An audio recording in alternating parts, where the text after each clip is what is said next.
why playing sport will help you get better grades.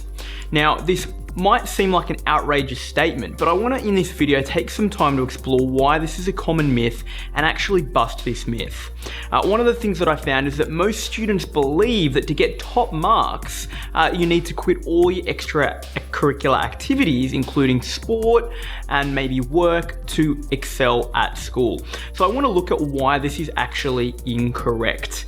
And you're probably sitting there watching this video thinking, this guy's a little bit crazy, so I'm going to prove to you today why playing sport will help you improve your grades at school.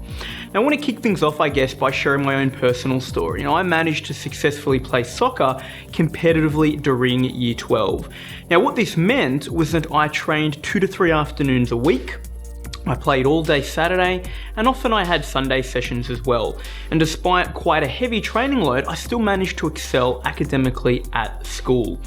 Now, I don't say this to boast, I'm certainly not the exception. What I've found from spending the last 7 years of research with Australia's top students is that many other top performing students would regularly play sport and exercise. And in fact, what they did very effectively was that top performing students balanced sport and exercise with their study. And it was that balance that enabled them to excel at school and get top grades in their final exams. So there's a great case study I want to share with you of a student who I spoke to who, was the top performing student. He got a 99.95 ATAR, which meant that he placed in the top 49 out of 67,000 students across New South Wales. What's interesting though is that he subscribed to that common myth. He quit all his extracurricular activities, his sport and all exercise, believing that would help him get better grades. He felt that if he got rid of all this stuff, he'd have more time to study, and that more time to study would lead to him improving his scores and achieving his academic goal. Now, interestingly, the results were not what he thought. After quitting all of his sport and exercise for about 6 months, what he found was that his marks were quite average. They hadn't actually improved to the level that he was aiming for. Additionally, he became incredibly stressed out. And in fact, the stress levels became so much that he actually became depressed. It forced him to go and see a psychologist, and funnily enough, the advice the psychologist gave him was to actually play sport again, to exercise, and to do some of those extracurricular activities that he'd quit in the belief that it would help him improve his grades. Now, basically what he found was that sport and exercise was vital for academic success. And this is something that I've discovered from talking and interviewing and researching with top performing students. There's 3 key reasons as to why exercising in sport and balancing that with your study is key to improving your grades during year 12. The first reason is something called Parkinsons Law. The second is endorphins, and the third is the idea that sport and exercising is fun. But we're going to break these all up a little bit and look at each one of them in a little bit of detail to look at exactly why each of these contribute to making sport and exercise an effective way to stay not stressed and also improve your grades during the year. So, what is Parkinson's Law? Parkinson's Law essentially states that work expands to fill available time. I'm going to repeat that because it's so important. Work expands to fill available time. Now, essentially what this means is that if you give yourself 2 hours to complete a task, it will take you those full 2 hours. Now, I think, perhaps the best way to look at this is to give an example. If you have no sport or no exercise or no extracurricular activities on an afternoon after school, the reality is you have the whole afternoon and the whole night to study. Now, what I've typically found happens is that a student sits down, they come home from school, they grab some food, and then they realize, well, look, I've got all night to study, I can surf the net, I can watch TV, I'll do some of that now, and then I'll study later.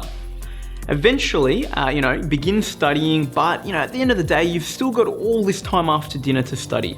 So you've got plenty of time to pick up the phone, call a friend, and have a chat. As a result, eventually, after dinner and at the end of the night, you've started doing a little bit of study and you tell yourself that you've completed 6 hours of study.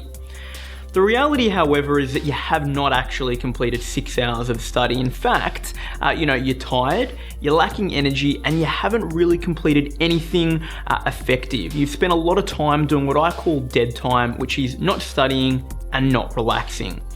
The 2 hours of study has actually expanded into the total available 6 hours of time that you gave yourself on that afternoon and that night.